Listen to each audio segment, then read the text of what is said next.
Gracias, señora presidenta. Hoy tratamos en esta Cámara la crisis de financiación del tercer sector, el de las asociaciones y ONGs de la Comunidad de Madrid. Una crisis que se inscribe en otra crisis más amplia, que es la crisis de la intervención social en la Comunidad de Madrid y que se expresa al menos en 4 ámbitos bien diferenciados, aunque relacionados entre sí, que son el ámbito familiar y de las redes vecinales, ese ámbito en el que cuidamos de nuestros enfermos, cuidamos de nuestros mayores, cuidamos de los niños, un ámbito que está siendo duramente golpeado por los cambios operados en el mercado de trabajo, por las dificultades de conciliar la vida laboral y familiar, por el fenómeno de expulsión de los barrios de muchos vecinos y vecinas, debilitando las redes de asistencia vecinal. Un segundo sector, que es el sector de lo público, los servicios sociales públicos, sobresaturados, infrafinanciados, que dejan a los trabajadores sociales atrapados en el mero trabajo de gestión administrativa, sin capacidad de intervención directa con los usuarios y mucho menos de innovar o de investigar o de ver qué se está haciendo en otros territorios para poder incorporarlo al acervo de prácticas de intervención social pública. En relación al ámbito privado, el Gobierno del Partido Popular ha privatizado prácticamente todo. El 100% de los centros de reforma para adolescentes en la Comunidad de Madrid están privatizados ya hoy. ¿Qué hubiera pasado si eso se hubiera hecho con las cárceles de adultos, por ejemplo?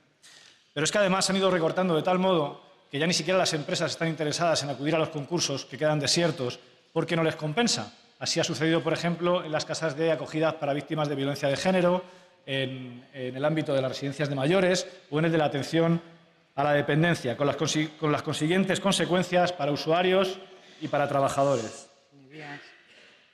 Y finalmente tenemos el tercer sector, el sector privado sin ánimo de lucro.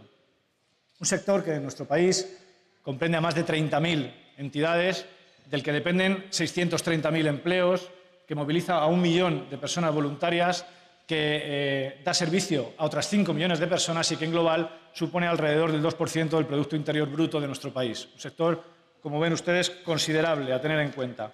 Es el sector que se ocupa, entre otras cosas, de la integración comunitaria de todas las personas, especialmente de aquellas personas más vulnerables o que están en una situación más desfavorecida. Especialmente pensando en estas personas, debemos entender que las entidades de iniciativa social son y pueden ser cada vez más un recurso valioso, un recurso de apoyo a las familias y a las comunidades, herramientas para la reconstrucción de lo común, factor de dinamización social y espacio de participación donde practicar la solidaridad en una sociedad que se fragmenta cada vez más. Estas organizaciones serían especialmente útiles a una administración atenta que estuviera preocupada de los cambios que operan en el tejido social.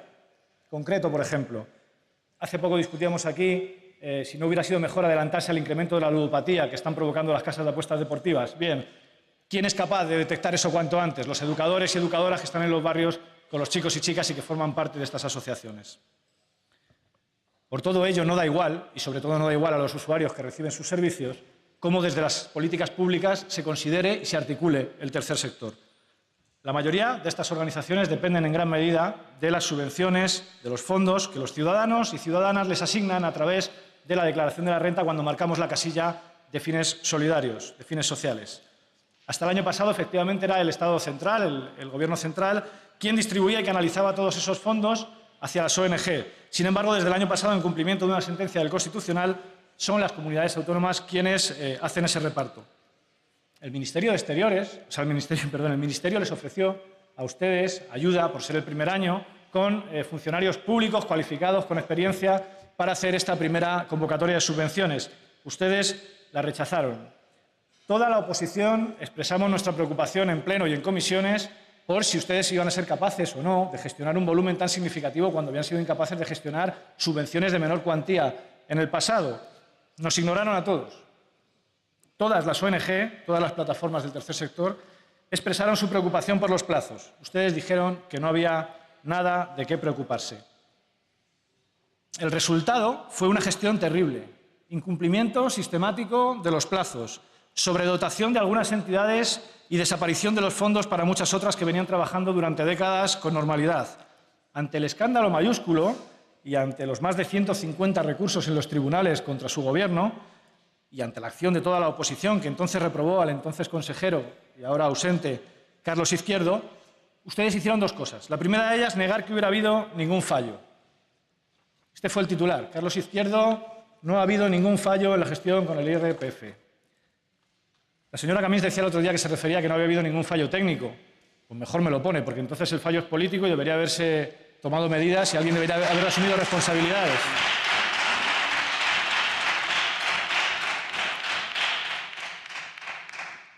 Y lo segundo que hicieron fue anunciar que ustedes iban a poner hasta 10 millones de euros para atender a todas estas ONGs y asociaciones que se habían quedado fuera y sin financiación ninguna. Lo que no nos dijeron es que esos fondos iban a salir de la convocatoria del año siguiente, dándole una patada para adelante tremenda a este problema, porque cuando vayamos a los fondos del año 2018 nos daremos cuenta que falta lo que ustedes han cogido para reponer los errores que cometieron en 2017. Y habrá que coger entonces partidas de 2019 y así irán ustedes alargando el problema hasta que entre otro gobierno aquí y entonces tengamos que ser otros los que nos encontremos con ese problema creado. Lo que tampoco nos dijeron es que 7 meses más tarde, 6 meses más tarde, el 90% de esas asociaciones iban a seguir sin ver un solo euro mientras tenían que afrontar cada mes gastos de personal, gastos de pago de nóminas, gastos de suministros, etcétera, etcétera. Como la gestión del IRPF es algo muy abstracto, voy a intentar concretar las consecuencias de esto. Miren, cuando un enfermo de ELA no puede ir por su propio pie al hospital, debe permanecer en su domicilio sin asistencia pública. La única ayuda es la de las ONGs que trabajan con estos enfermos, que facilitan logopedas, fisioterapeutas, ofrecen a las familias camas articulables, etcétera. ¿Y qué le decimos a las asociaciones que trabajan con enfermos de ELA que han tenido que reducir las sesiones de fisioterapia de 8 a 2 semanales porque ya no tienen dinero? ¿Qué le decimos a asociaciones que en la Comunidad de Madrid trabajan con más de 5.000 enfermos de Alzheimer y que están a punto de cerrar? ¿A ustedes esto no les inquieta? ¿Qué le decimos a la asociación, por ejemplo, Porque Viven, una asociación que facilita cuidados paliativos a niños que están en situación terminal y que es la única que lo hace en el domicilio y que ha tenido que quedarse sin programa porque un error burocrático de coordinación entre administraciones les ha privado de ello? ¿A ustedes esto no les indigna? ¿Qué le decimos a entidades que trabajan con enfermos de VIH y que han tenido, por ejemplo, que cerrar recientemente un piso en Getafe? Entidades que, por cierto, han salido de la reunión de esta misma mañana con personal de su consejería, señora Dolores, sin ninguna solución. A asociaciones que trabajan con más de 100 niños en exclusión social en Pan Bendito, ¿qué les decimos? Que sigan pagando sus impuestos, que sigan pagando sus trabajadores, que sigan pagando sus locales y que ya veremos cuándo cobran, que puede ser en septiembre. ¿A ustedes esto no les revuelve, no les inquieta? Porque si a ustedes esto les inquieta, si les indigna, si les revuelve, deberían hacer algo al respecto y deberían hacerlo inmediatamente porque vamos muy tarde, vamos muy mal. Paguen ustedes lo que deben a esta gente y páguenselo ya, que es lo que tenían que haber hecho hace 6 meses.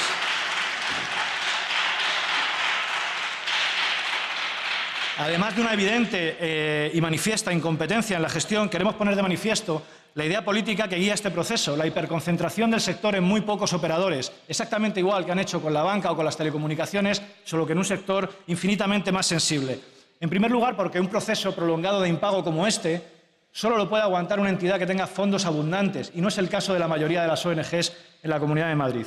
En segundo, porque los criterios que estaban y están actualmente en el borrador de las bases que acaban de presentar priman aspectos de la entidad como el número de trabajadores, el patrimonio o la implantación territorial por encima del proyecto. Suponen, de hecho, inclinar la balanza de forma categórica contra las asociaciones pequeñas y medianas, además, en nuestra opinión, de un atentado contra la libre concurrencia competitiva.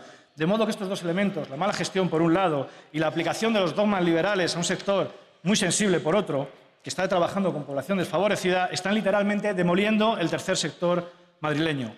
Les proponemos, en primer lugar, el establecimiento de convenios trianuales con las asociaciones asistenciales que trabajan en proyectos de continuidad dentro de la financiación del IRPF para dotar de seguridad jurídica y económica a todas estas asociaciones. En segundo lugar, la vuelta a los criterios del Ministerio que ofrecían, según el último director general de Políticas Sociales, el señor Tavira, un ecosistema delicado que no había que tocar. Se echaría las manos a la cabeza el señor Tavira. Y, en último lugar, la apertura de un proceso de diálogo estructurado y diverso con agentes sociales, entidades del tercer sector y ayuntamientos, los grandes ausentes de este proceso.